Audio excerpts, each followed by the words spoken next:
Habari wa Tanzania. Kwa hatua nyingine ni mshukuru Mwenyezi Mungu kwa maamuzi yake kwa nchi ya Tanzania kwamba tunakwenda kupata uhuru wa pili. Lakini leo naomba niongee na General Nkunda. General Nkunda, mimi naitwa Agustino Polepole, Colonel, Senior Officer. Naomba nikupe Code of Conduct.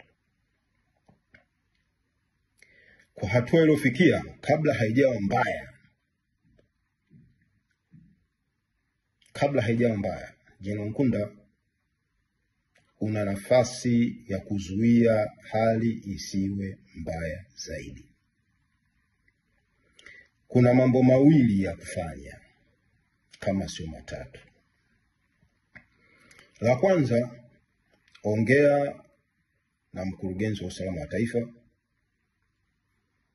muachie Tundu Lissu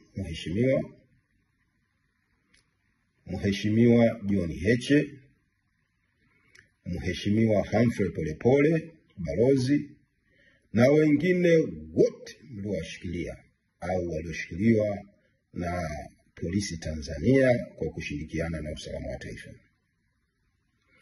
Hawa wakiachiwa watatoa maneno yatakayoponya nafsi za vijana ambao wako mtaani. Hilo la kwanza. La pili,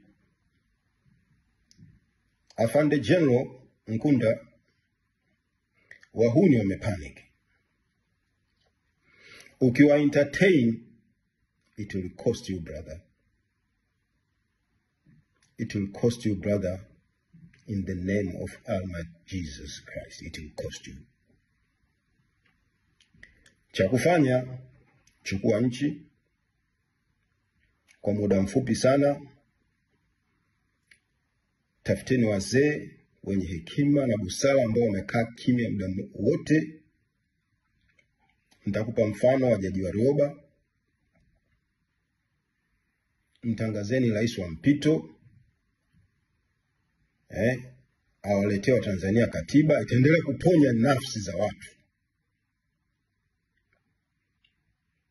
watu mioyo yao ikiponywa, itakuja election, ili taratibu zingine za kiuchumi, kijamii na kadhalika ziendelee. Kuna taarifa za watu wengi kuuawa. Polisi wanapiga risasi ovyo. Wamepaniki kwa sababu walikuwa wanapewa posho na genge la wahuni. Genge la Gabacholi, genge la mstaafu, genge la Bibi Kizimkazi na wengine wote walikuwa wanatoa posho. Kwa hivi, Afande General Nkunda, naleta kwako hii taarifa kwa utekelezaji na hatua. Brother, ukizingua, it will cost you.